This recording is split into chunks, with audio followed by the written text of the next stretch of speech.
She ran from her toxic ex and took a job at a bar.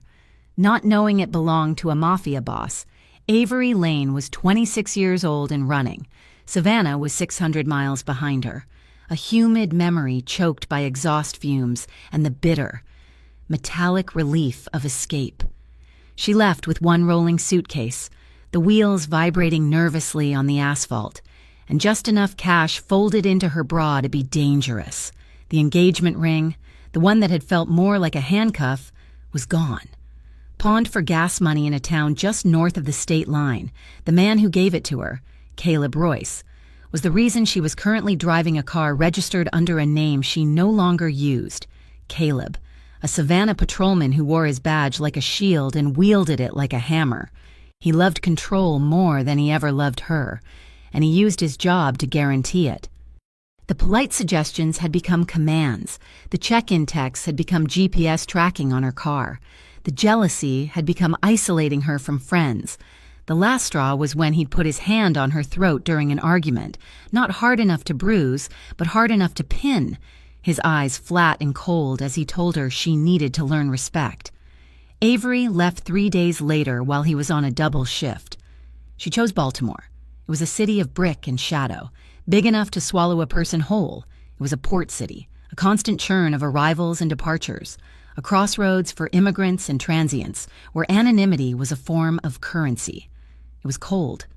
The early November wind snapping off the Patapsco River, a harsh baptism that felt nothing like Georgia's sticky warmth. She found a room for rent by the week, paid in cash, above a small Dominican laundromat. The rhythmic thump of the dryers below her floorboards was a constant, mechanical heartbeat, and the smell of industrial bleach and fabric softener was her new air. Avery lived in the key of startle. The metallic slam of a truck's tailgate on the street below made her flinch, her heart leaping into her throat, her hand gripping the pepper spray on her keychain. She spent her first few days watching the street from behind her thin, yellowed curtains, cataloging every police cruiser that passed, waiting for the familiar profile of his unit, even though he was states away. He had promised her, his voice low and proprietary after she'd tried to break it off the first time. "I can find you in any state. Avery, a cops network is everywhere. You don't get to just leave me." She believed him. The sound of a distant siren didn't mean help. It meant him. Her only connection in this sprawling, indifferent city was Maribel Soto. They had known each other briefly years ago, a brief overlap in college before Maribel went to nursing school. Maribel, now a night shift nurse at Mercy, had a pragmatic, no-nonsense kindness. "You need work. Mija," Maribel had said over the phone, her voice tired but firm after Avery gave her the shortest possible version of the truth. "I know a place. It's high-end. The Meridian. It's on the water. The tips are insane. But the clientele is specific. I know one of the managers. I can get you a trial shift. Just look presentable." Presentable was a challenge when her entire wardrobe fit in one bag. Avery stood outside the address Maribel gave her in Fells Point, clutching the strap of her borrowed purse. The Meridian looked nothing like a bar. It was a slab of dark architecture pushed up against the waterfront, its facade matte black and imposing, looking more like a corporate fortress than a place for drinks. The windows were tinted so dark they reflected the gray sky and the agitated water like mirrors. 2 men in sharp, black, tailored suits stood flanking the entrance, their presence as solid and unwelcoming as the heavy oak doors. A line of gleaming black town cars and a lone Bentley idled at the curb, engines purring, drivers waiting patiently. This was not a place for cheap beer and jukeboxes. This was a place for power. Avery smoothed the front of the black sheath dress Maribel had lent her. It was simple, elegant, but standing here, Avery felt like a thrift store forgery. She felt cheap. The wind whipped her hair across her face, stinging her cheeks with cold. She was down to her last $50. Desperation, she was learning, was a stronger force than inadequacy. She took a sharp breath, walked up the shallow steps, and approached the taller of the 2 security men. "Excuse me, I'm here for a trial shift. Maribel Soto sent me. My name is Avery Lane." The man did not smile. He was broad, his suit straining across his shoulders, and he simply looked at her, a long, assessing gaze that stripped her down to her worn-out shoes and the fear underneath. He nodded once, slowly. He touched his earpiece. Got the referral. Back alley. He pointed not to the imposing front doors, but to a narrow, gated alley to the side. Staff entrance. Someone will meet you. The alley was clean, but smelled of damp brick and the metallic tang of the nearby saltwater. The steel door was unmarked. As she reached for it, it opened, revealing another man in a suit, this one leaner, holding a tablet. Lane. She nodded. He stepped aside. The hallway beyond was a stark contrast to the gritty exterior. It was long, paneled in dark, polished mahogany, and lit by recessed lighting that glowed warmly. The carpet was thick, plush, and dark gray, silencing her footsteps completely. She counted at least 4 security cameras, their small black domes gleaming from the ceiling corners. The air was still and smelled overwhelmingly of 2 things: expensive wood polish and old money. At the end of the corridor was a small, empty waiting area outside a single, heavy door that looked more like a bank vault than an office. The man gestured to a leather chair. "Wait here. The boss wants to see you first." Avery's stomach tightened, the cheap coffee she'd had for breakfast turning sour. "The manager?" The man almost smirked, but caught himself. "Santino Vega. He's the boss. He decides everything here." That sentence, simple and direct, landed harder than any threat Caleb had ever made. It held an absolute, unquestionable finality. The sound of a police siren suddenly seemed trivial. A noise from a simpler world. This was a different kind of authority, one that didn't bother with sirens. Avery sat on the absolute edge of the chair, her hands clasped so tightly her knuckles were white. She waited for perhaps 10 minutes, the silence broken only by the faint, deep thrum of bass music vibrating almost imperceptibly through the walls. Finally, the heavy door opened with a quiet, expensive-sounding click. The office beyond was dark, dominated by a floor-to-ceiling window that looked out over the misty, industrial harbor. The lights of the container cranes blinked in the distance like patient, mechanical beasts. A man stood silhouetted against the glass, not behind the massive mahogany desk, but leaning against the side of it, as if he owned the view itself. As she stepped inside, the door closing softly behind her, he turned.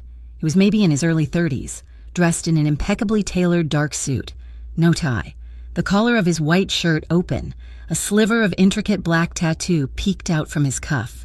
He moved with a predator's economy of motion.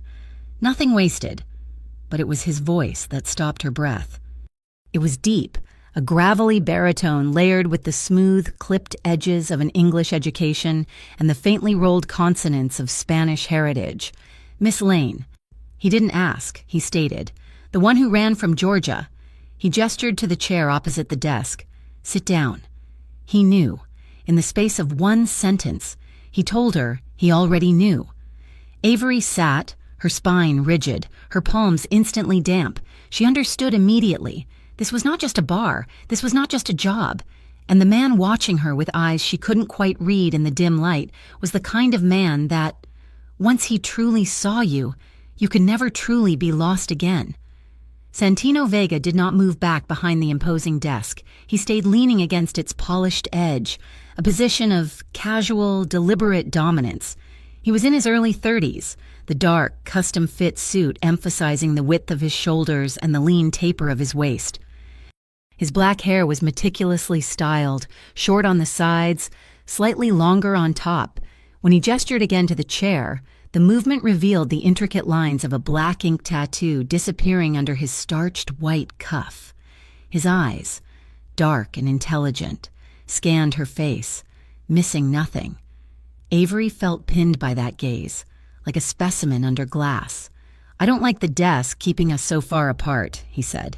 His voice that unsettling blend of gravel and velvet, it was a statement of intimacy that felt like a threat. Avery sat, forcing her back to remain straight, her hands locked in her lap. The air in the room was thick, heavy with the scent of his cologne, something expensive, involving leather and spice and the lingering odor of the harbor fog outside. He watched her breathe. "You're scared," he observed. Not unkindly, just factually. "You've been scared for a while. It's settled into you." He pushed off the desk slightly, not moving closer, but shifting his weight. "Let's be clear. Miss Lane, the Meridian is a legitimate business. It is the flagship restaurant in the Vega Group portfolio. We own high-end establishments up and down the coast, a container shipping line that operates out of this port, and several other ventures that the local news finds less interesting." The way he said "other ventures" hung in the air, weighted and absolute. This was the confirmation. She wasn't applying for a bartending job. She was auditioning for a role in something much larger and much darker. "Maribel Soto speaks highly of your work ethic," he continued, his tone conversational, but his eyes were sharp. "But my people ran your information when she submitted your name this morning. You are a ghost. You were an administrative assistant at a logistics firm in Savannah for 3 years. Good reviews. Stable. Then, 4 days ago, you quit without notice. Your phone number was disconnected. Your apartment lease was broken, incurring a significant penalty. You left no forwarding address. You paid cash for your room above the laundromat." The sheer speed of his information retrieval chilled Avery more than the alley wind had in just a few hours. He had painted a perfect portrait of her escape. "So, why?" he asked, the question soft but inflexible. "Why the sudden disappearance? Why Baltimore? Why my bar?" Avery's throat was dry. She thought of Caleb, of the GPS tracker she'd found velcroed under the passenger seat, of the obsessive texts, of the cold grip on her neck. She couldn't say that. To say she was running from a cop was to invite disaster. But to lie to this man seemed like an even greater folly. He would know. She chose the half-truth, the one that tasted real enough. "I needed a new place," she said, her voice steadier than she felt. "The situation I was in, it was time to leave. I had to get out. I needed a clean start where no one knew me. I can work. I learn fast. I don't cause trouble. And I keep my mouth shut. Maribel said you pay well, and I am out of money." Santino studied her, his gaze unwavering. He seemed to be listening to the words she was not saying. He saw the panic she tried to hide behind her makeup, the tension in her shoulders, the way her eyes darted toward the door when she finished speaking. He nodded slowly. "I'm not asking to dig into your personal affairs, Miss Lane," he said, his voice dropping slightly. "I'm asking because I need to know if someone is going to follow you here. I need to know if you are going to bring trouble to my door." "No," Avery said, perhaps too quickly. "He doesn't know where I am. No one does. He, with the resources to make you abandon your entire life." Santino filed this information away. "He won't be a problem. He won't find me," she whispered, trying to convince herself as much as him. "Good." Santino made his decision. "The job is yours. Trial basis. You'll start tonight. Training with Grace, my bar manager. The pay Maribel quoted you is correct, plus tips. Tips are paid out nightly, in cash." Relief washed over Avery, so potent it almost made her dizzy, but it was short-lived. "There are conditions," he added, and the boardroom chill returned. 1. You do not speak about our clientele, ever. You will see important people here, politicians, judges, businessmen. You are invisible. You hear nothing, you see nothing. He held up a second finger. 2. You do not discuss the internal structure of this organization, who works here, what they do, when they arrive. It is not your concern. His expression hardened. 3. You do not socialize with law enforcement. We maintain a professional distance from the BPD. We do not want misunderstandings. You have a problem. You don't call 911. You call Grace. Grace calls me. He paused, letting that sink in. And finally, there is a specialized local agency, the Citywide Investigations Division for Harbor Affairs, the CIDH. They are persistent. If anyone approaching you identifies themselves as CIDH or asks questions about our shipping manifests, you stop the conversation, you walk away, and you report it to me immediately. Understood. Avery just nodded. her head swimming. CIDH, shipping manifests. This was far beyond mixing cocktails. Good, go find Grace. She'll get you a uniform. He turned back to the window, a clear dismissal. Avery left the office, her legs shaky. Grace. A tall woman with sharp eyes and reddish blonde hair pulled into a severe bun was waiting. She handed Avery a tightly folded uniform, a black, form-fitting, tactical fabric dress, and a temporary key card. Avery walked to the staff locker room, the thick carpet swallowing her steps. She had the job. She had money. She had security.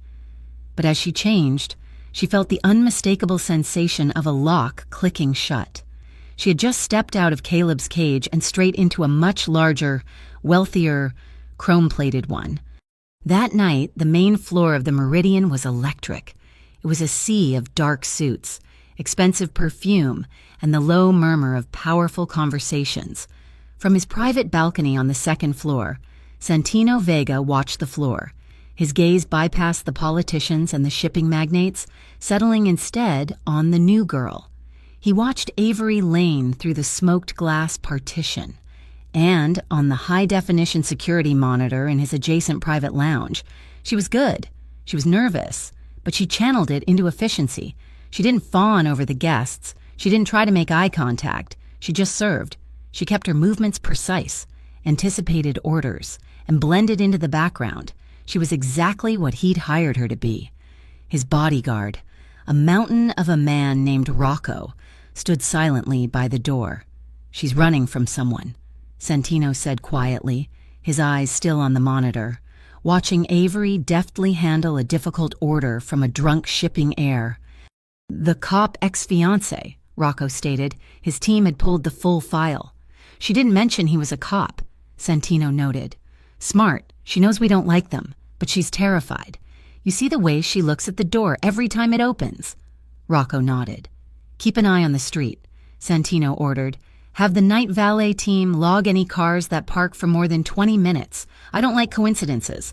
Rocco tapped his earpiece and relayed the order. Santino took a sip of his whiskey, the amber liquid catching the light. Outside, 3 blocks down. The street was dark, smelling of low tide and diesel, a nondescript gray sedan, a standard-issue model favored by municipal employees, was parked in the shadows. It had been sitting there for nearly 2 hours, engine cold. Inside, a man sat behind the wheel, a high-powered digital camera with a telephoto lens resting on the passenger seat.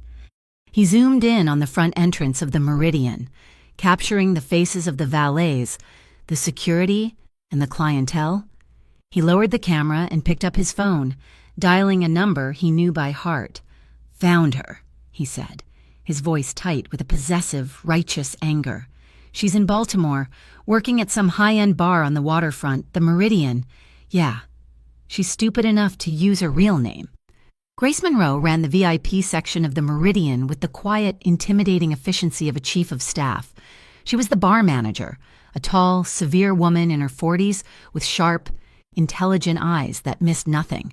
On Avery's third night, after deciding Avery wasn't a complete liability, Grace escorted her up the glass-walled staircase to the mezzanine.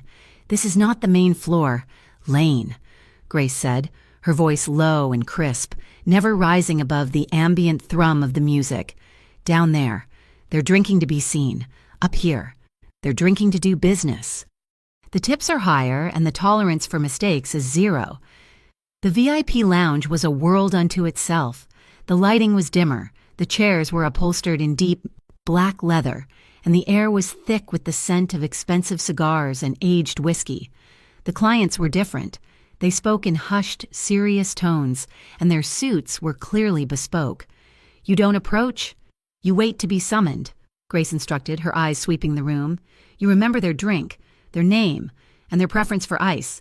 We have partners in here. Transport partners, logistics associates of Mr. Vega. You are invisible. You hear nothing. You see nothing. Understood?" "Understood," Avery affirmed. Avery.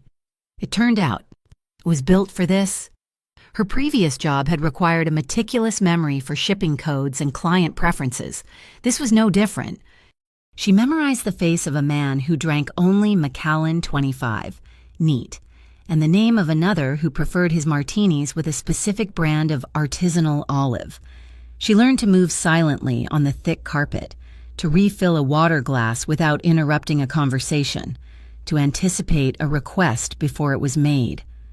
Grace watched her with a mixture of impressed approval and distinct wariness. Avery was too good, too quickly. She was professional, detached, and utterly blank. She didn't flirt, she didn't flatter, she just served, and Santino Vega watched. Avery felt his gaze like a physical weight from the private balcony above the lounge, the one that connected directly to his office. She would look up, just for a second, and meet his eyes through the smoked glass. It wasn't the predatory leer she was used to from men in bars. It was something else. It was an assessing, calculating gaze. He was measuring her, trying to solve an equation. It was the look of a man determining the value of a new acquisition, and it unsettled her far more than simple lust would have. The precarious balance she had found was shattered halfway through the shift. She had ducked into a service alcove to polish glasses when her burner phone vibrated in her apron pocket. She checked it, her back to the room. It was a text from Maribel. Avery. Trouble. Caleb came by your parents' house. In his uniform, Avery's blood turned to ice. She gripped the phone, her knuckles white. He told them you were unstable and he was just worried sick. He was asking questions. Then he went to my mother's house. He knows we're friends. Avery. He's actively hunting you. The final text made her stomach clench in absolute terror. He's using his police network. He's running checks on new rental agreements and employment records in major cities. He knows you're in a new state. Please, be careful. I have to delete this conversation. He was using the badge. He was systematically, officially, hunting her. She shoved the phone back into her pocket, her breath coming in short, shallow bursts. He'll find me. He'll find the job application. He'll find this bar. She forced herself to walk back onto the floor. Her composure stretched thin as glass. A group of Spanish clients in a dark booth signaled for another bottle. They were loud, laughing, and clearly celebrating. Avery retrieved the expensive champagne, her hands moving on autopilot, but as she poured the sparkling wine into the tall flutes, her hand began to tremble. It was almost imperceptible. Just a slight, vibrating tremor, but it caused the neck of the bottle to tap faintly against the crystal rim. One of the men looked at her hand, then up at her face, his smile fading. "My apologies," Avery murmured, steadying her grip. She finished the pour and retreated, her face burning with humiliation and fear. As she turned, she instinctively looked up.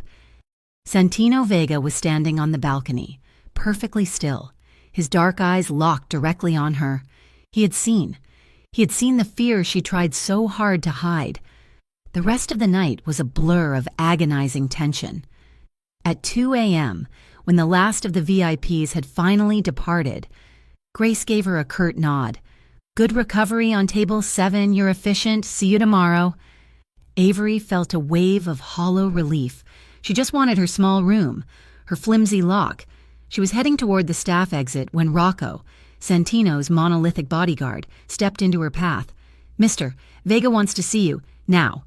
The dread returned, cold and immediate. She was being fired. The shaking hand was a liability he would not tolerate. She walked the long, silent corridor back to his office. The door was open. He was seated behind his massive desk, not leaning against it. He was looking at a large monitor displaying high-definition images. "Close the door," he said. She did, the sound of the latch clicking echoing in the quiet room. He swiveled the monitor to face her. It was a mosaic of security footage, a gray, unmarked sedan, parked 3 blocks down, captured from an exterior camera, time-stamped the previous night. He clicked, the same car, same spot, from tonight. He clicked again, a zoomed-in, grainy but clear shot of the man behind the wheel, illuminated by his phone. "Caleb.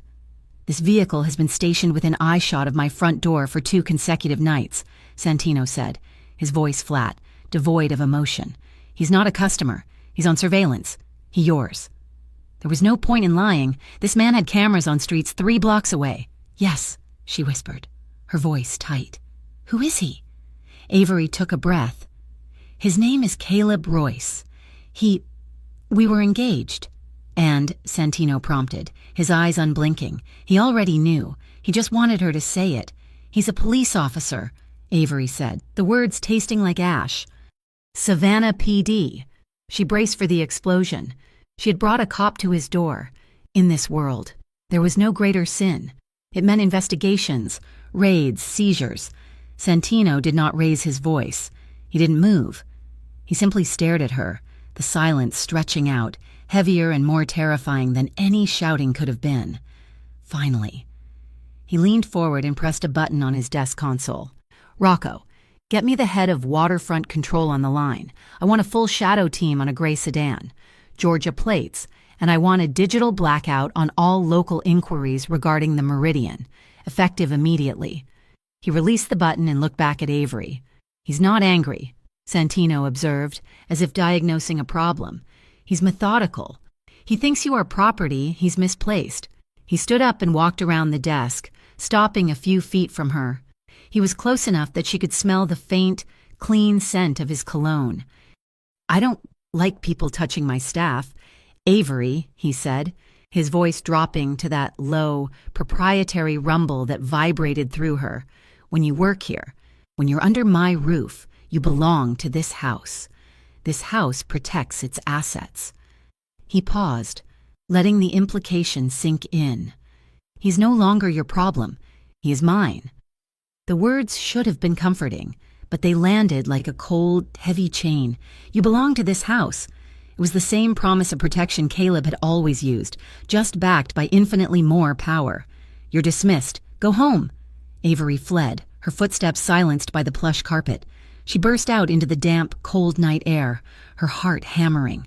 She took a cab back to the laundromat, Santino's words echoing in her head. She climbed the dark, creaking stairs to her apartment, digging in her pocket for her key. She slid it into the lock. It didn't fit. Confused, she tried again. The key wouldn't turn. It felt wrong. She pulled out her phone, turning on the flashlight and aiming it at the doorknob. Her blood ran cold. The cheap brass around the keyhole was mangled. It was covered in fresh, deep scratches, the metal gouged and warped as if someone had jammed a screwdriver or a lock-picking tool into it with brutal, impatient force. He had been here. Caleb had found her. He had been right outside her door. Avery didn't scream. She didn't even try the door. She knew, with chilling certainty, that he wasn't inside. This wasn't an entry, it was a message. I can get to you. There is no lock you can hide behind. She backed away, her suitcase still in her hand from when she'd left for work that morning, having planned to deposit her first night's tips. She turned and ran down the stairs, hitting the pavement and hailing the first cab she saw. She couldn't go to Maribel's. Caleb knew about Maribel. There was only one place in the entire city of Baltimore that was safer and more dangerous than the room she had just abandoned. She climbed into the back of the cab, her whole body shaking. The Meridian, she told the driver, her voice a hoarse whisper. Back to the harbor. She spent the remainder of the night huddled on a vinyl sofa in the female staff locker room, her single suitcase pressed firmly against the locked door. The first light of dawn was a weak, gray smear against the high windows of the staff locker room. Avery hadn't slept. Remaining rigid on the vinyl sofa, her suitcase a useless barricade against the door, the adrenaline of the night had curdled into a cold, trembling exhaustion. She was found at 6:30 in the morning by a cleaner, who simply stared, backed out, and made a call. 15 minutes later, the door opened, not with a bang, but with a quiet, authoritative click. Santino Vega stood there, dressed not in a suit, but in dark slacks and a gray Henley that fit snugly across his shoulders. He looked like he hadn't slept either, but unlike her, he seemed to draw power from the darkness. His eyes took in the scene in one swift glancer, pale and disheveled, the suitcase, the terror that had settled back into her features. He didn't make a fuss. He didn't ask questions. He simply stated a fact. Your home is compromised. Staying there again is foolish. Avery flinched, pulling her borrowed dress tighter around her. I didn't know where else to go. You came to the right place. He jerked his head. Get your bag. You're moving. He led her not out to the street, but to a private elevator she hadn't known existed, tucked behind a paneled wall in the main corridor. He used a key, then a code. The elevator rose smoothly, opening not into a bar or an office, but into a private apartment. It was not the opulent, glass-walled penthouse of a movie villain. The space was masculine, functional, and secure. The walls were paneled in dark, warm wood. The furniture was heavy, leather, and practical. One entire wall was a bank of security monitor screens, currently showing silent, multi-angled views of the bar, the entrance, the alley, and the docks. A small, high-end kitchenette was built into one corner. "This is the safe house," he said, dropping her bag by the door. "It's on the top floor, above my office. The elevator is the only way in, and it only responds to my key card. No one comes up here. Not Grace, not Rocco, unless I personally clear them." He walked over to a narrow, reinforced door she hadn't noticed. He opened it. Inside was a small, soundproofed room that was unmistakably a private, indoor shooting range, targets clipped at the far end. He closed the door. "You'll stay here." "Here with you." Avery's voice was thin. "This isn't my residence," he clarified, a flicker of impatience in his eyes. "This is a utility. This is where I go when things are complicated. You are complicated." As if on cue, his personal phone buzzed on his hip. He pulled it out, his expression darkening as he read the text. He turned away from her, walking to the massive window that overlooked the harbor. The same view as his office, just higher. "What?" He snapped into the phone. He listened, his back rigid. "A patrolman from Georgia. You're certain?" He was silent for a long moment. "He's using the Interstate Violent Offender Task Line. That's a federal warrant list." Avery's hand flew to her mouth. Caleb. He was using federal resources. "He's pinging Latino-owned businesses," Santino said, his voice dropping to a dangerous, cold growl. "He's not looking for a criminal. He's looking for her. He thinks she's with a gang." He clenched his free fist. "This, Mosca Muerta. This little fly is tapping on my network with his badge, trying to see what rattles. Shut it down. I want every query he makes to bounce back as error and find out who in the federal system is approving his requests. I want a name." He hung up without saying goodbye. He stood staring out at the gray water, his jaw working. Avery could feel the anger radiating off him. It was a cold, controlled fury, not the hot, impulsive rage she knew from Caleb, and it was infinitely more frightening. "He's using his job," she whispered, stating the obvious. "He's using his job to poke a bear." "Avery," Santino corrected, turning to face her. "And he's about to find out the bear doesn't like to be poked." He glanced at his watch. "I have business tonight. A sensitive shipment is arriving. I have to oversee it personally now that I know federal eyes are sniffing around, even if they're sniffing for the wrong reasons." He started to walk out, then paused. He looked at her, truly looked at her, a flicker of something unreadable in his gaze. "There's food in the fridge. The shower is stocked. Get some rest. You're safe here." He left. Avery was alone in the silent, secure room, surrounded by the quiet hum of electronics and the distant cry of seagulls. She showered, the hot water washing away some of the grime, but none of the fear. She found a plain black t-shirt and sweats in a drawer, clearly left for guests, and put them on. She couldn't rest. Hours later, deep into the night, the apartment door opened, Santino entered, and Avery's breath caught. He was in the process of buttoning a dark linen shirt. Underneath it, stark and black, was a low-profile ballistic vest, strapped tightly to his chest. The sight of it made his work horrifyingly real. This was not a restaurateur. This was not just a man who owned a shipping line. This was a man who went to business meetings, expecting to be shot. He saw her staring at the vest. He didn't bother to explain. He just finished the buttons, concealing the armor, but the lethal reality of it now hung between them. He walked to the kitchenette, opened a drawer, and took out a compact, black stun gun. He placed it on the granite countertop, sliding it toward her. "I make my living off stupid men," he said, his voice flat, echoing his earlier sentiment. If your ex is smart, he won't come up here. He'll understand what this building is, and he'll stay away. But I've learned not to rely on the intelligence of obsessive men." He tapped the stun gun. "This is for your peace of mind, not mine. No one is getting through that elevator, but you should feel safe." He looked at her, his eyes intense. "Don't leave this room, for any reason." He left. Avery walked to the counter, her fingers brushing the cold plastic of the weapon. She turned to the wall of monitors. They were active. She saw the dark, wind-swept docks, illuminated by the harsh white lights of the cranes. She saw Santino's men, dark figures moving with purpose. She watched for an hour, then she saw it, a low, sleek boat, running with no lights, sliding into a dark slip. Far earlier than the scheduled container ship, a van pulled up to meet it. But as the boat's occupants began to move, another group of men, at least 6 of them, emerged from behind a stack of containers. They were armed. It was an ambush, a hijack. Avery's heart hammered. She scanned the screens, her eyes frantically searching for Santino. She saw him. He wasn't hidden. He was standing in the open, flanked by Rocco, between his men and the hijackers. A high-definition, long-range camera zoomed in, and the image was terrifyingly clear. A hot mic from the security feed crackled to life, filling the silent apartment with the sounds of the docks, the wind, the water, and Santino's voice, amplified and perfectly calm. "You're early, gentlemen," he called out, his voice cutting through the tension. "And you're in the wrong slip. This cargo isn't for you." "We'll take it, Vega," a voice shouted back. "No," Santino said, as if correcting a child. "You won't.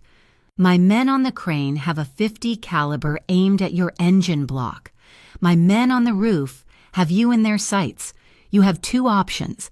You turn around and leave, and we forget this happened, or you try, and you never leave the harbor."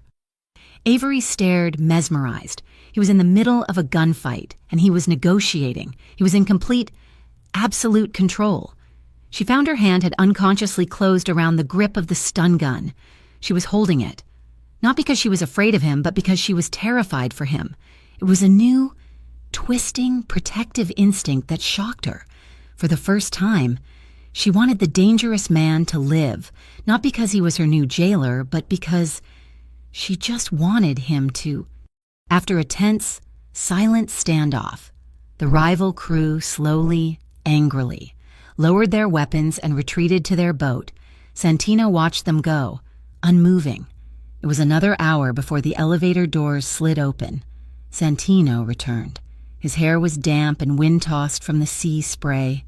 His shirt was unbuttoned again, and he smelled of the cold, metallic night air and the faint, sharp tang of gunpowder. He was unstrapping the vest as he walked in, his face hard with exhaustion and adrenaline. He stopped dead when he saw her. She was standing by the monitors, still awake, her face pale, her knuckles white from where she'd been gripping the counter.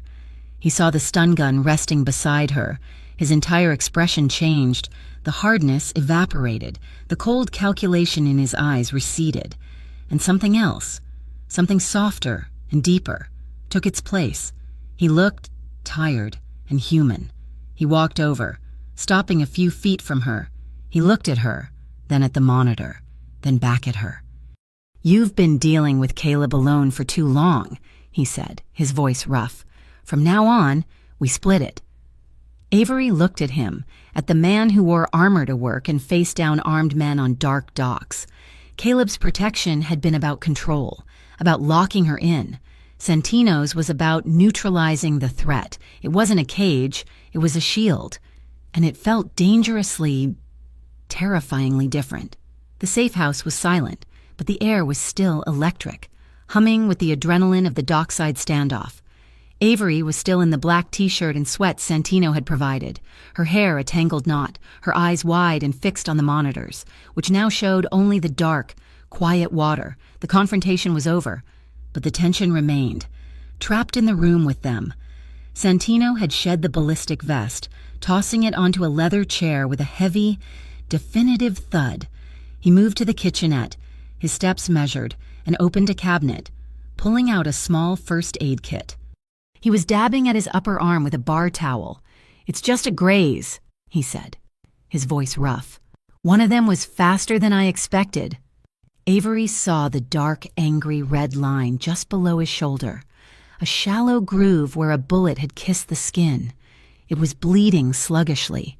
He pulled out an antiseptic wipe, his movements precise, but she found herself stepping forward before she had even formed the thought.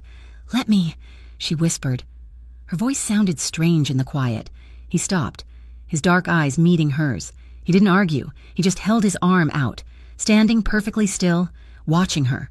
The proximity was sudden, intimate and suffocating.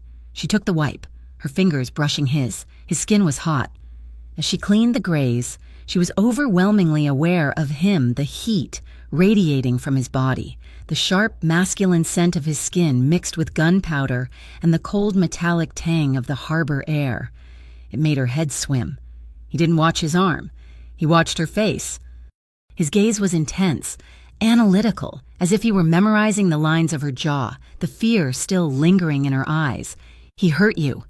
It wasn't a question. Avery flinched, her hand faltering. His voice dropped, becoming very soft, almost gentle, but with an edge of cold steel. "Did he ever choke you?" The question was a blade, sliding between her ribs, precise and agonizingly accurate.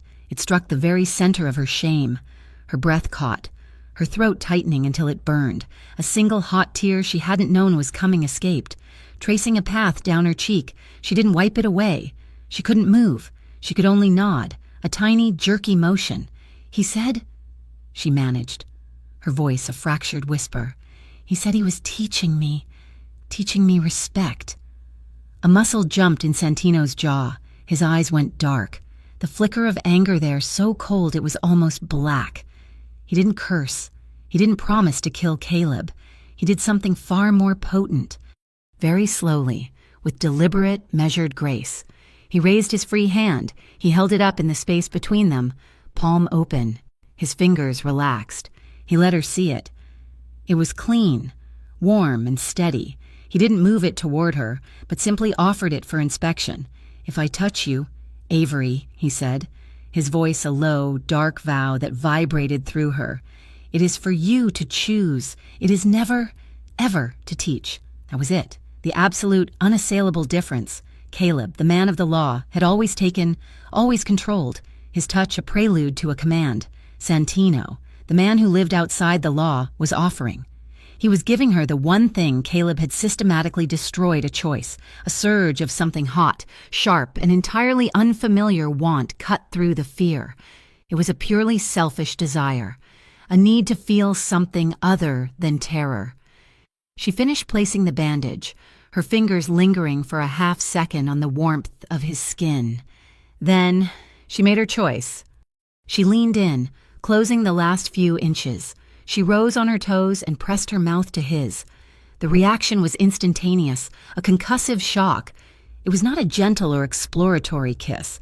It was an explosion, born of adrenaline, survival, and a month of pent-up terror. It was desperate, deep, and famished. His mouth was firm, answering her urgency with a controlled, possessive heat. His hands, which had remained at his sides, came up, but they didn't go to her throat, not to her face. One hand splayed wide across the small of her back, the other gripped her hip, and he pulled her flush against his hard body. He didn't lock her in. He anchored her, guiding her into the kiss. Avery moaned, a sound that was torn from her, a sound of pure surrender not to him, but to her own need. Her hands fumbled with the buttons of his shirt, needing the fabric gone, needing to feel the man beneath. He let her, his mouth moving from hers to her jaw, his breathing ragged. She pushed the shirt open, pressing her palms flat against the solid, warm muscle of his chest. Beneath her hands, she felt the heavy, steady, powerful thump-thump of his heart. It was the most real and grounding sensation she had felt since she'd left Savannah. He guided her backward, his lips never leaving her skin, kissing the sensitive column of her neck. The backs of her knees hit the long, dark leather sofa. He didn't push. He didn't force. He waited, his hands still on her back and hip, his thumbs rubbing slow circles, giving her the space to retreat. She sat, pulling him down with her, pulling his mouth back to hers. The kiss deepened, tasting of survival. The room filled with the sound of sharp breaths, the soft friction of clothing on leather, the low murmur of his voice against her skin. He whispered something, a rough mix of English and Spanish, words she didn't fully understand but whose meaning was unmistakable in his touch. Querida, my darling, mine. The city lights of the harbor glittered through the massive, floor-to-ceiling window, casting long shadows that danced across the floor.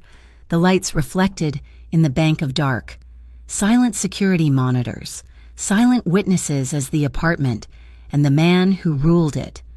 Finally, completely, blocked out the dangerous world below.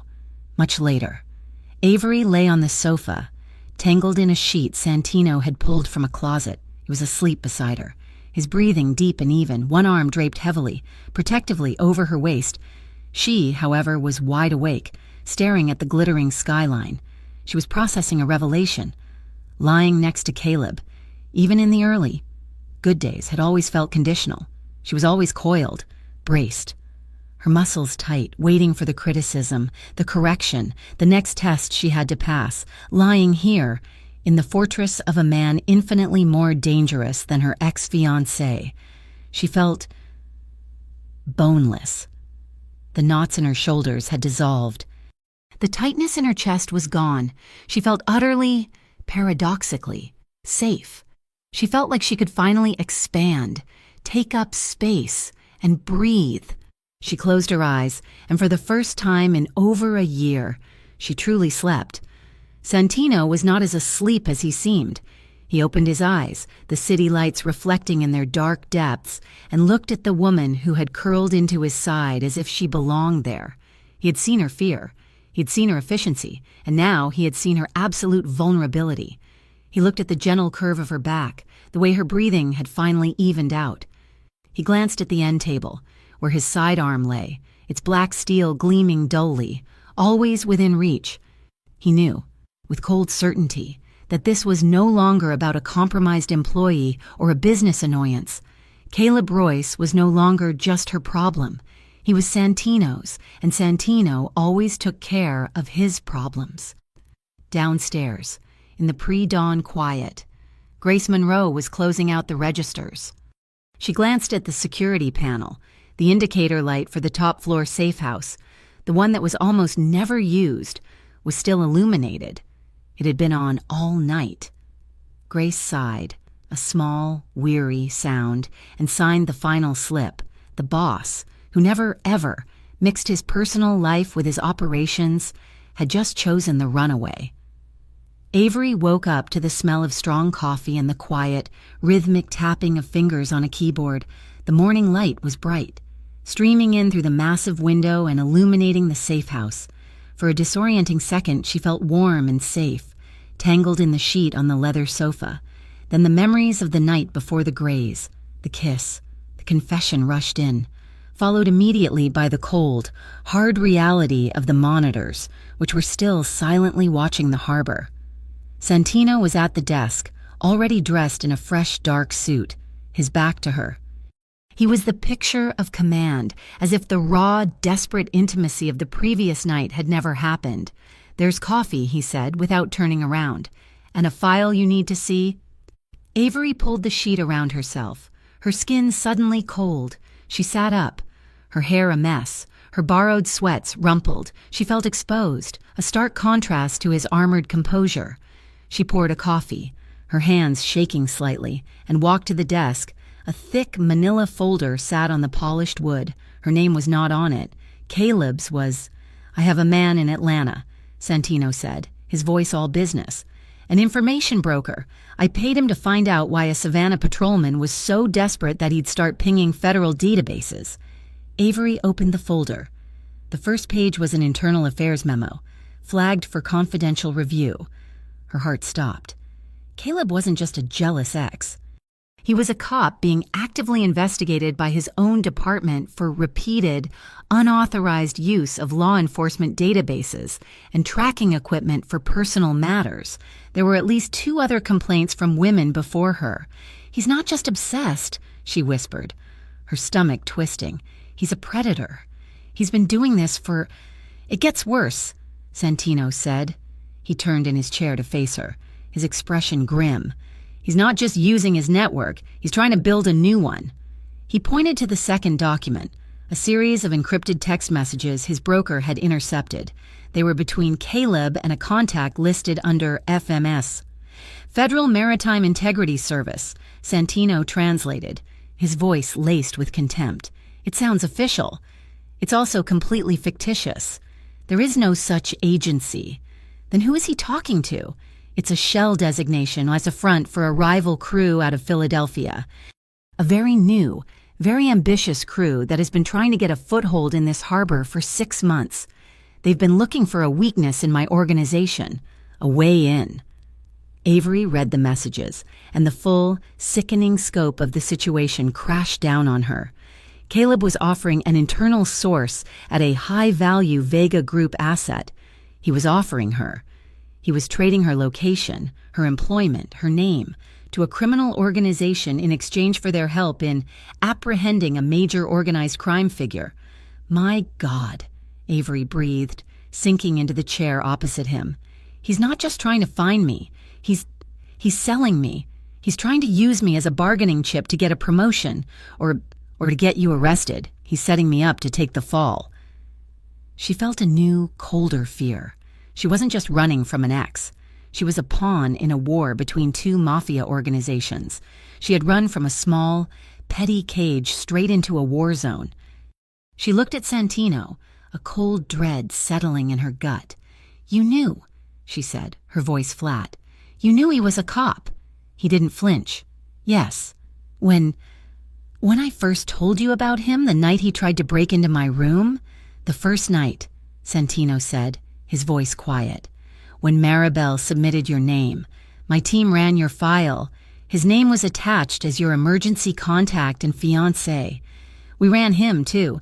We knew he was Savannah PD before you even walked into this office. The coffee turned to acid in her stomach. The warmth of the previous night, the feeling of safety, of being protected, all of it evaporated. It was replaced by a familiar, icy sting of betrayal. You knew, she repeated, her voice rising, shaking. You knew he was a cop. You knew I was lying, and you let me.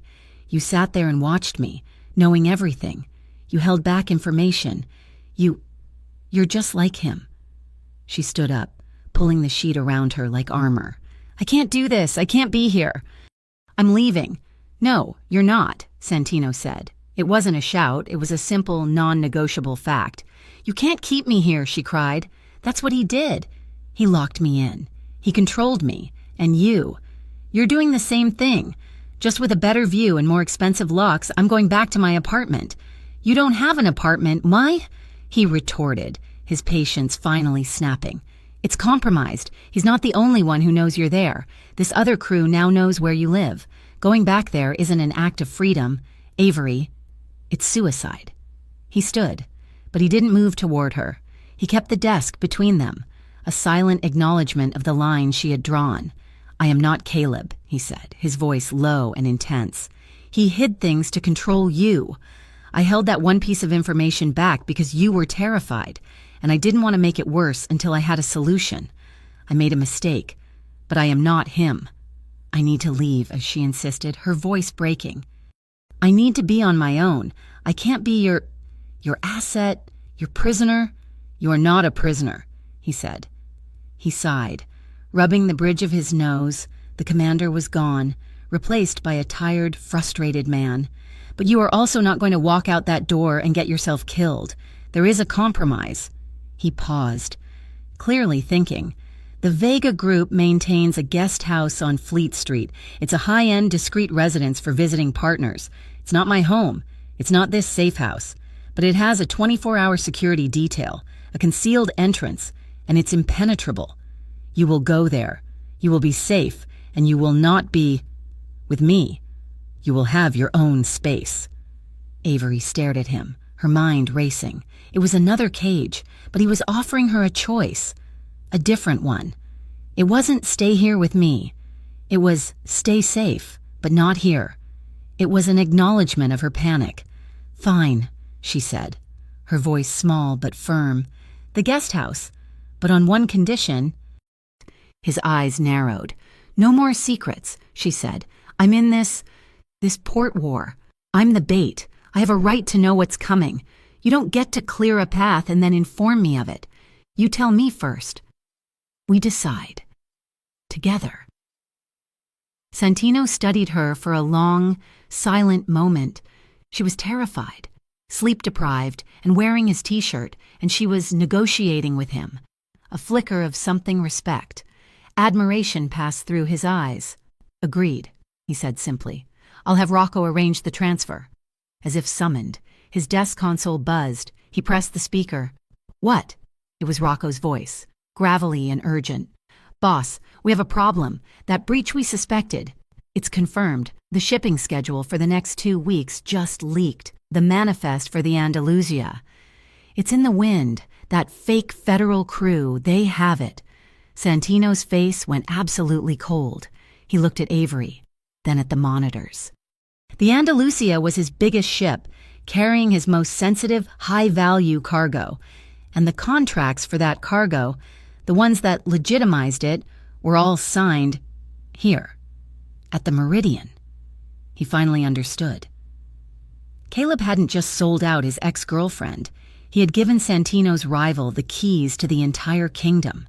Santino looked at Avery, the new sharp line of her jaw, the defiant fear in her eyes. His desire to keep her safe was now in direct, violent conflict with his need to protect his entire operation. To stop this, to catch this rival crew, he had to let them think their plan was working. He had to let them come for the source of their information. He had to use her as bait, the one thing he hated most. Rocco moved Avery to the Fleet Street guest house under the cover of a pre-dawn delivery. The residence was an anonymous, elegant brick townhouse, indistinguishable from the others on the historic street. Inside, however, it was a fortress, complete with discreet security cameras, reinforced doors, and a silent, professional security team in the basement. It was private, safe, and utterly sterile. Santino arrived 3 hours later. He found her in the small, walled garden, nursing a coffee. He held no files, no laptop. He was adhering to her rule. "They're coming for you," he said, skipping any pleasantry. "They have the Andalusia manifest, which they know is valuable, but they don't know who in my organization is feeding them information. Caleb has presented you as his internal source, the one he supposedly flipped. They will want to secure their asset, or they'll want to use you as leverage against me. Either way, they're coming." He laid out the plan. It was simple, and it was terrifying. "You will go to work tonight. You will take your normal shift in the VIP section. It's the last thing they'll expect. It shows them that I am ignorant, that I suspect nothing, and that you are still vulnerable." "And you?" she asked, her voice hollow. "I will be in the safe house, which is now a command center. My tech team has overridden the building system. I will have a live microphone feed and a dedicated camera on every angle of your station. You will not be alone. The second they identify themselves, the second you are in any danger, my team will move. But we need them to show their faces. Avery, we need them to approach you on my territory." Avery stared at the brick wall, at the ivy climbing toward the sun. She thought of the laundromat, of the scratched lock, of the feeling of absolute stomach-dropping helplessness. "I'm done running," she said, her voice quiet but hard. "I'm tired of being the prey. If I have to be the bait, I want to hold a knife." A flicker of dark approval crossed his face. "Good. Because the gym here is better than the one in the safe house." For the next 2 hours, he trained her. The guest house gym was pristine, smelling of clean rubber and steel. There was no intimacy in it, only brutal efficiency. He was not teaching her to fight. He was teaching her to maim just long enough to escape. "They won't fight fair," he said, his voice flat and instructional as he circled her on the mat. "They will grab you. They will expect you to panic." He suddenly shot his hand out and grabbed her wrist, his grip like a steel manacle. It was Caleb's exact move. Avery flinched, her breath catching in a gasp of pure muscle memory. "Your instinct is to pull away," he commanded, his voice close to her ear. Don't. You'll lose. His grip is his weakness. Use your other hand, not the fist, the thumb. Right here. He guided her hand. The joint. Break it. He showed her how to use her body weight to drive a knee into a vulnerable spot, how to twist a wrist to shatter it, how to use her fingernails as a weapon not against the face, but the eyes. His touch was firm, impersonal, instructional. He was a general arming a soldier, but his eyes were not the eyes of a general. As he showed her how to break a hold, his gaze lingered on her face, on her mouth, with that same dark, possessive intensity from the safe house. It was a look that promised to destroy anyone who made or used these techniques. At noon, he called a halt. They were both sweating, the air thick with tension. "We eat," he said. He took her not to a high-end restaurant, but to a loud, chaotic, open-air crab shack on the docks, a place smelling of steamed seafood and old beer. They sat at a wooden picnic table, surrounded by longshoremen and tourists, and for an hour, they were just a man and a woman. It was the first normal thing she had done in months. He talked. He met his side of their bargain. "My mother was from Mayagüez," he said, picking at a steamed shrimp. "She ran a small diner, right in the middle of Little Italy. She used to say the only thing more stubborn than a Sicilian was a Puerto Rican woman with a wooden spoon." He smiled, a small, rare expression that transformed his face. "She taught me how to cook. My father, he was just a longshoreman, the Vega Group, this empire. It wasn't from him. It was from my uncle. I inherited it when I was 25. It wasn't a gift. It was a requirement." He explained the politics of the water, of the Harbor Security Coalition, a polite name for the old guard council of families that kept the peace, kept the cargo moving, and, most importantly, kept the federal government from looking too closely. "This fake FMS crew," he said, his voice lowering. "The ones Caleb is working with, they're new. They don't respect the rules. They're trying to muscle in, and they think Caleb has given them the key. They think you are the key." Avery listened, finally understanding. This wasn't just about her. She was a spark, and Caleb was trying to use her to ignite a war. That night, Avery walked onto the floor of the Meridian. She was the picture of calm professionalism. Her hair was pulled back into a severe, elegant chignon. Her uniform was immaculate. She had applied a slash of defiant, dark red lipstick. No one would ever guess she was a human snare. The night dragged, every order, every glass of whiskey. Every polite smile was a performance. Her nerves were stretched so thin they vibrated. Then, at 11:45, the tension broke. The man who walked in was not a VIP. He wore a rumpled suit, not a tailored one, but he carried himself with an arrogant, unearned authority. He had the unmistakable posture of a cop. It was Caleb. He walked directly to her station in the VIP section. Ignoring Grace's intercepting glance, he looked confident. He was smiling. That same proprietary smile that had always made her skin crawl. He truly believed he had the full force of a federal agency backing his play. He leaned across the bar, as if giving a complex drink order. "It's over, Avery," he whispered, his voice oozing a sick, triumphant righteousness. "My team is outside. They're ready to move. You are going to walk out of here with me. Right now, you're going to give a witness statement against Vega for everything he's done." Avery kept her hands perfectly still on the bar top. "I'm working. Caleb." His smile vanished. The control freak, the bully, surfaced. "Don't be stupid. You're in over your head. I'm your only way out. If you don't walk out with me right now, I will bring this entire place down. I have federal backup. They will tear this building apart to get to you."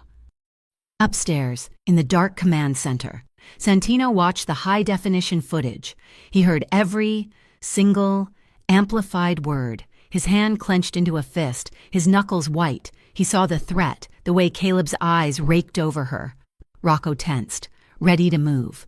"Boss," Santino held up a hand, his eyes locked on the screen. His breathing was slow, measured. If he sent his men now, he'd catch Caleb. But Caleb was just a pawn. The federal backup the rival crew would scatter. The trap would snap shut on a rat, and the wolves would escape. He had to let them think they were in control. He had to let Caleb make his move. "No," Santino said, his voice a low growl of pure, contained rage. "Let him go. Let him walk out of there. Put a shadow team on him. I don't want him. I want the nest. I want the people he reports to." He watched the screen as Caleb, frustrated, threw a $20 bill on the bar and stormed out, a final, dark look thrown over his shoulder at Avery. Santino had made the hard choice. He'd let the wolf leave, trusting his bait was still safe, for now. The plan imploded at precisely 2:07 in the morning, in the Safe House Command Center. Santino watched the feed from the Shadow Team's dash cam. The gray sedan, which had been driving in a predictable loop for an hour, suddenly accelerated, ran a red light, and made an illegal U-turn. "He's made the tail," Rocco said, his voice flat. The feed became a blur of swerving lights. "He's doubling back. He's going toward the bar." "He's not running," Santino said, a cold realization dawning. "He's hunting. Get a team to the alley, now." But Caleb was a cop. He knew tactics, and he knew response times. He was already there. Avery had just said goodnight to Grace. The adrenaline of the night had left her exhausted, her body thrumming with a low-vibration dread. She pushed open the heavy steel door to the rear staff alley, her mind on the warm bed at the guest house. He was just there, a shadow detaching itself from the deeper shadows of the brick wall. "Police!" Caleb barked, his voice pure, authoritative, and utterly devoid of the man she once knew. Before she could scream, he was on her. It wasn't a struggle, it was an arrest.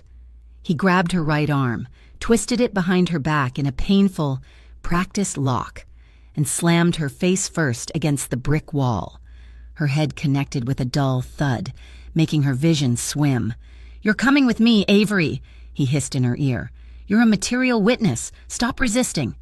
He was moving fast, zip-cuffing her wrists behind her back, dragging her toward the alley mouth. A black car, not his sedan, screeched to a halt. He threw her into the back seat, jumped in after her, and the car sped off, its tires smoking on the asphalt. Just as Santino's men rounded the far corner, she was gone. They drove in terrifying silence, Avery's heart hammering against her ribs, her cheeks stinging from the brick. He didn't take her to a police station. He took her to the water, to the desolate, windswept expanse of the Canton docks. He dragged her from the car and into a vast, dark warehouse that smelled of rust, dead fish, and mold. It was empty, save for 3 other men standing under a single, buzzing fluorescent light. They wore cheap nylon windbreakers with FMS embroidered on the breast and fake, shiny badges clipped to their belts. One of them was setting up a smartphone on a small tripod. "This is her," the man with the camera asked, his voice bored. "Took you long enough, Royce." "She was secured," Caleb said, shoving Avery forward into a metal folding chair. "She's stubborn." The leader stepped forward. He was older, with dead eyes. "Avery Lane. We are the Federal Maritime Integrity Service. We have reason to believe your employer, Santino Vega, is forcing you to launder money through his establishment. We're here to offer you a way out. Witness protection. All you have to do is make a statement. Right here," as he gestured to the camera, detailing his crimes. They wanted to blackmail the Vega group. They wanted to use her, his employee, to create leverage.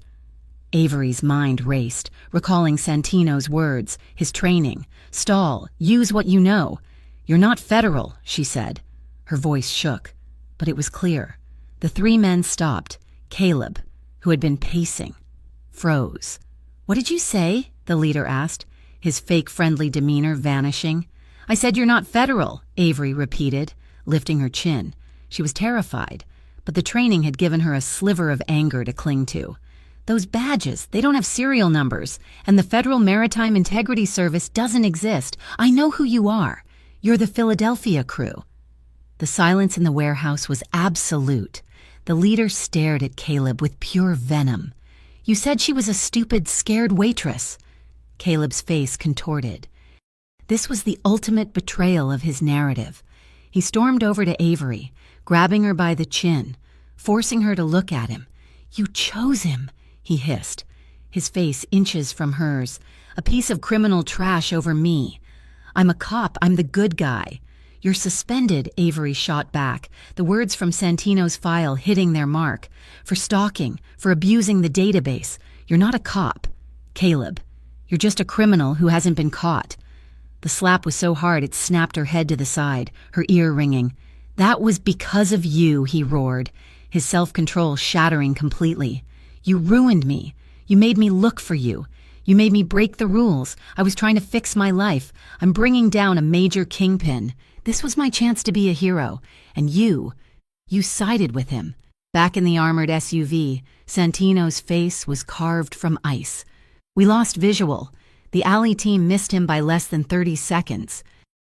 "We're blind, boss," Rocco said, his hands clenched on the wheel. "We're checking traffic cams, but he could be anywhere." Santino said nothing. He was already moving to his personal console, tapping a secure application. A map of the city filled the screen. After a moment, a single, blinking red dot appeared. Rocco stared. "Boss, her phone," Santino said, his voice a low, cold monotone. "At the guest house. During the training, I told her I was upgrading her burner for a more secure line. The new one has a micro-tracker. She was never going to be out of my sight." He had not told her. He had prepared for this, but he had not trusted her with that final detail. It was a breach of their new agreement, a seed of a new conflict, but it was the only thing keeping her alive. "Canton Docks," Santino said. "Warehouse 4B. He has her." He was already shrugging into his own tactical vest. "Mobilize the East Coast Division. Full assault loadout. I want a perimeter in 5 minutes. No one goes in until I'm there." He picked up his secure phone, dialing a number that wasn't on his regular contact list. "Vega," he snapped. "I'm at Canton, Warehouse 4B. I have a situation. A rival crew, posing as federal agents, has one of my people. I'm handling it, but I need a clean perimeter from the Urban Harbor Enforcement Unit. I expect noise. I want the official report to read as a jurisdictional dispute. Your men find nothing but the shell casings. We leave them. Am I clear?" He hung up. His legal cover was in place, in the warehouse. Caleb was unhinged. He was pacing, ranting at Avery about her ingratitude, his ruined career, his lost honor. The fake federal crew was trying to get him to focus, but he was lost in his own narcissistic rage. "He's sleeping with you, isn't he?" Caleb suddenly sneered. "That's it. You left a decent man for a mafia boss. You're just a—" He stopped. A truly stupid, arrogant idea bloomed in his mind. He wanted to prove a point. He wanted to show Santino Vega that she was still his. He pulled out his phone. "You think he's coming for you? You think you're special?"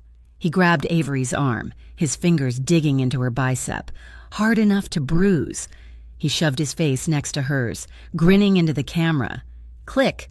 He sent the photo to the anonymous number his new partners had given him. The one they said was a back channel to the Vega group. Santino's phone buzzed in his hand. He was 5 blocks from the warehouse, the SUV rolling silent. He opened the message. It was Avery. Her eyes were wide, defiant, and terrified. Her wrists were bound, and it was Caleb's face, grinning, his hand crushing her arm, marking her. A possessive, cold, primal fury unlike anything he had ever known flooded his senses. It wasn't just jealousy. It was the tactical arrogance of the move. Caleb had just created evidence. That photo, in the wrong hands, would be a nightmare. It would prove Santino couldn't protect his own, or worse, that he was involved in kidnapping. This had to be clean. He keyed his team-wide comms. His voice was a low, terrifying growl. "We move. Now. 3 federal subjects are to be taken alive. Non-lethal takedown. I want to know who they work for." "And the cop boss?" Rocco asked from the driver's seat. Santino stared at the picture, at Caleb's hand on Avery's skin. "No one fires first. I go in first." He took his own sidearm from its holster. "Royce is mine." Inside the warehouse, Avery heard it, the faint, unmistakable sound of heavy vehicles rolling to a stop on the gravel outside. The FMS crew heard it too, their eyes going wide with panic. They drew their pistols. Caleb, startled out of his rant, drew his... Avery held her breath, her heart hammering. The heavy thud of boots hit the ground outside the thin metal door. It was over. Either Caleb was about to be arrested, or a war was about to start. The heavy steel door didn't just open, it imploded. A single, percussive thump blew the lock mechanism clean out of the frame, and the door slammed inward, screeching on its metal hinges. Before the echo died, 3 small, black canisters rolled across the concrete floor, hissing violently. Thick, acrid smoke poured from them, instantly filling the vast, dark space. The single fluorescent light above became a useless, hazy smear. The FMIS agents shouted in panic, their voices muffled and confused, instantly blind. Avery's eyes burned, and she doubled over, coughing, her lungs seizing in the chemical fog. Through the swirling gray chaos, 3 figures emerged, moving low and fast, dark silhouettes against the open doorway. Santino was in the center, flanked by Rocco and 1 other guard. He wore no mask. His face was a mask itself, carved from cold fury, his eyes scanning the chaos. His pistol was held low, pointed at the floor, a position of lethal readiness, not panicked aggression. His gaze cut through the smog and found Caleb. "Royce!" His voice was not a shout. It was a cold, sharp command that sliced through the noise. "Let her go. You are standing on Vega Group territory." Caleb reacted like the cornered animal he was. He grabbed Avery, yanking her up from the chair by her bound arms, and spun her around, using her as a shield. He pressed the cold, round barrel of his service revolver to her temple. The metal felt like a circle of ice against her skin, a familiar, terrifying pressure. "Federal operation," he screamed, his voice cracking with hysteria, trying to project an authority he didn't have. "We are federal agents. You are interfering. You're all under arrest."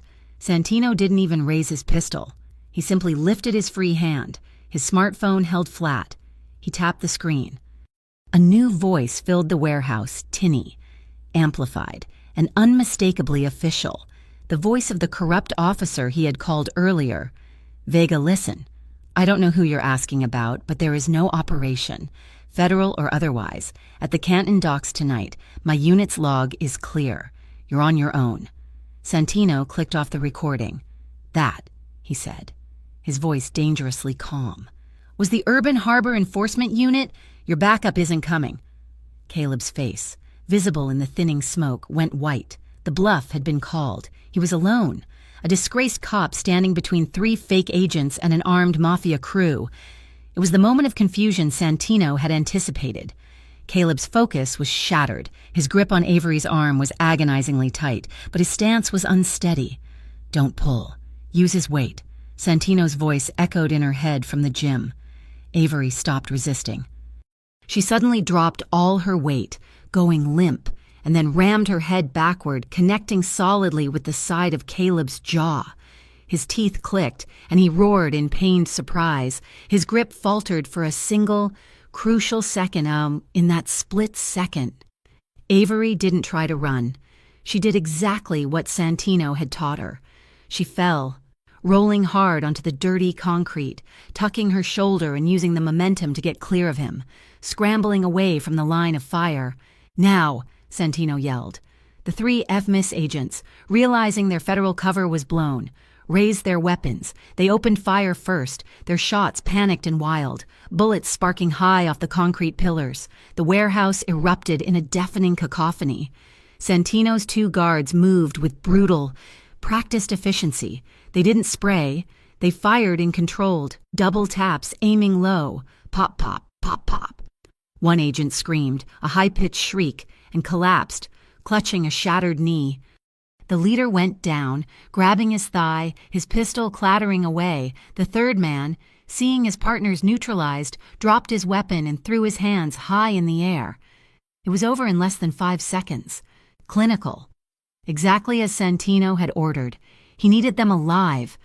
Caleb, however, was not a professional. He was pure, desperate ego. He scrambled to his feet, ignoring the surrendered agents, his gun hand shaking. He saw Avery, who had rolled to a stop near Santino's position. All his rage, his humiliation, his failure. Focused on one target, he swung his pistol, not at Avery, but at Santino. "You," he roared, his voice cracking. "You stole her. She was mine." It was the raw, pathetic truth, the first and last time the two men would truly face each other.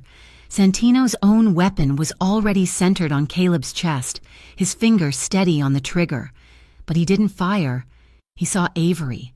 Her eyes were wide, trapped in the nightmare, watching him, watching the gun. "Avery!" he commanded, his voice sharp but not unkind. "Look at me!" She tore her eyes from Caleb, her breath hitched in a sob, and locked them with his. In that instant, she was focused only on him, on his steady gaze, not on the man he was about to shoot.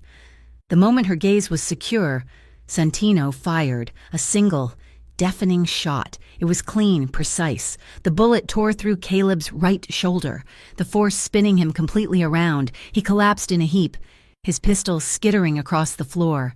He lay on the ground, clutching his bleeding shoulder, his face a mask of shock and agony. He was still rambling, the words mixing with pathetic sobs. "You'll regret this. Avery, you chose the Mafia over someone who did everything right."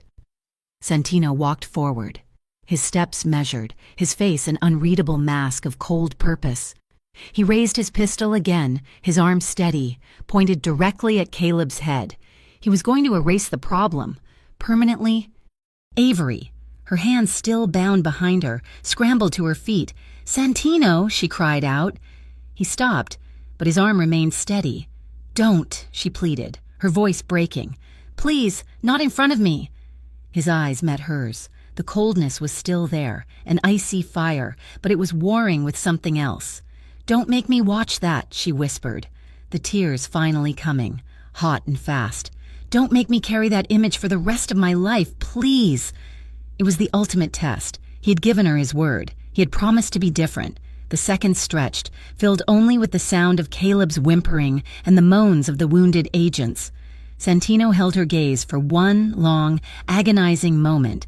Then, with a slow, deliberate breath, he lowered his pistol. He had made his choice.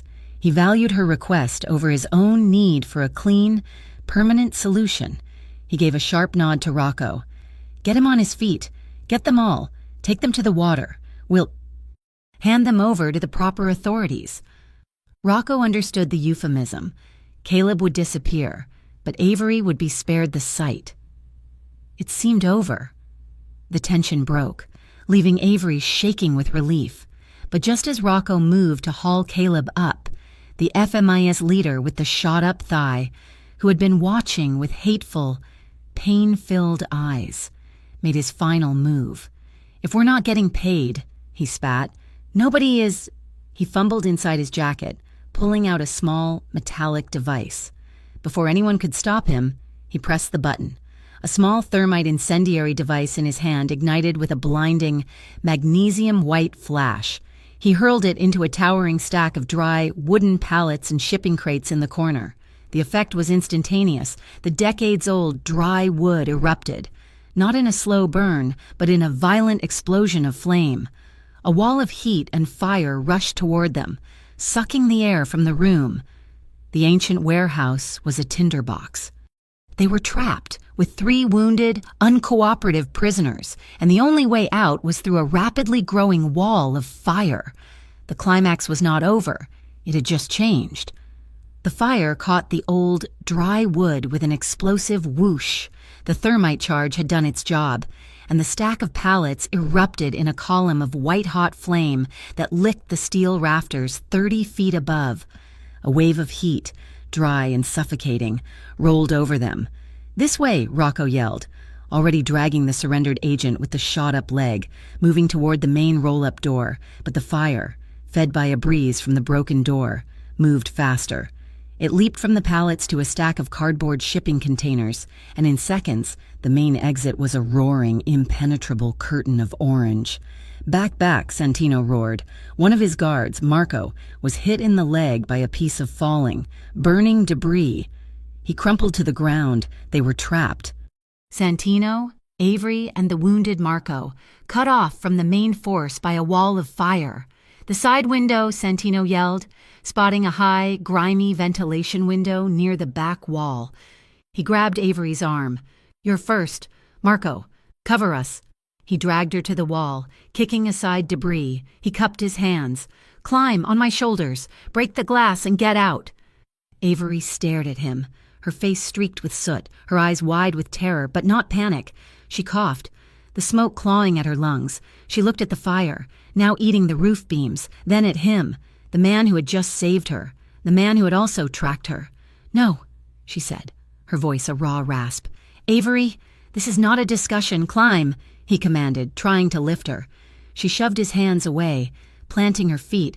I'm not leaving you, she yelled over the roar of the flames. I'm done running. If you stay, I stay. His eyes locked on hers, a look of stunned, raw disbelief. Before he could argue, the world outside the warehouse exploded in blue and red flashing lights. The massive side-loading bay door, the one they had assumed was rusted shut, suddenly screeched and rolled upward, flooding the warehouse with blinding floodlights and the silhouettes of armed men. But their vests didn't read FBI or BPD. They read UHEU. It was Santino's contact, the corrupt harbor enforcement unit. They had been forced to respond to the flames and gunfire, to show up and maintain their cover of ignorance. The UHEU commander, the man whose voice Santino had recorded, stormed in, his gun drawn. What the hell is going on here? Santino realized the gift he'd been given. The legal knot had just been untied. This was no longer a mafia firefight. It was now an official, if chaotic, operation. Rocco and his team, having found another exit, emerged from the smoke, dragging the prisoners. Caleb, his face white with pain, his shoulders soaked in blood, was shoved out first. When he saw the UHEU uniforms, a surge of desperate, manic hope filled his eyes. Officers, he screamed, stumbling toward the commander. Thank God, arrest these men. Arrest Vega, I'm Officer Royce. Savannah PD, I was conducting a federal operation. These men are mafia. They ambushed us. The UHEU commander looked at Caleb's bleeding shoulder, at the fake agents, at Santino, who was now helping his wounded man. He then looked down at the shiny, cheap FMS badge still clipped to Caleb's belt. This is you, the commander asked, tapping the fake badge. Yes, Caleb said, breathing heavily. I'm the arresting officer. The commander didn't hesitate. He grabbed Caleb's good arm, spun him around, and slammed him against a container. You're under arrest, he barked, cuffing him. What? Caleb shrieked, his mind shattering. No, I'm the cop. I'm the good guy I called you. You're not federal, son, the commander sneered, recognizing the fake. You're in our jurisdiction impersonating an officer, and you're at the scene of an assault. You just made this real easy for us. Get him out of here. Caleb Royce, the man who had tried to play both sides, was undone by the very system he had tried to corrupt. He was dragged out, screaming Avery's name, not as a mafia target, but as a common criminal. Avery and Santino emerged last. Avery was coughing violently, her lungs burning, her legs giving out. As they cleared the smoke, Santino didn't let her fall.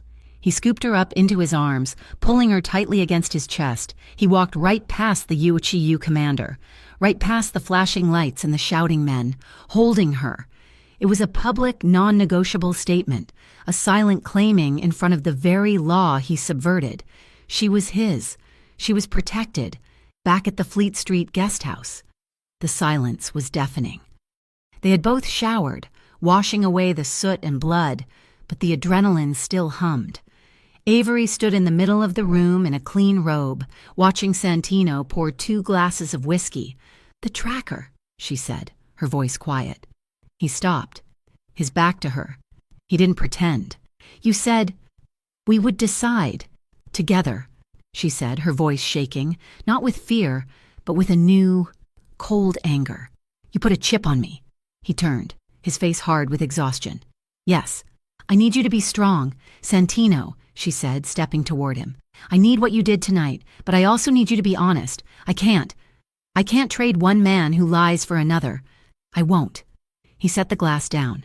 I will always do too much to keep you safe, he said, his voice a low, rough vow. I will always overreact. It's who I am. I won't apologize for using every tool I have to keep you alive. Her heart sank. He was just like him. But, he continued, holding her gaze, you are right. I broke my word to you. And he took a step closer, his eyes intense. So from now on, I will tell you first. I will tell you the plan. All of it. Even the parts you will hate. You will listen. And then we will decide. Together. That is my promise. He was giving the power back to her. He was admitting a flaw and offering a new contract, one built on his strength, but guided by her choice. Avery looked at him, truly looked at him. She saw the man who had shot Caleb and the man who had lowered his gun at her request. Caleb had used violence to control. Santino had used it to protect. And then, he had learned to control it, for her. She realized, with a sudden, sharp clarity, that she hadn't fallen from one cage into another. She was standing in a fortress, and for the first time in her life, she had been handed the key. Weeks later, the Meridian reopened, its dark facade gleaming. The local news had run a short piece on the unfortunate electrical fire at the Canton docks, and the UHEU had confirmed that a multi-state impersonation ring had been successfully neutralized. The Vega Group and its flagship restaurant were never mentioned. Avery was back, but not in her server's uniform. She wore a tailored black dress and a small, discreet earpiece. She was the new floor manager.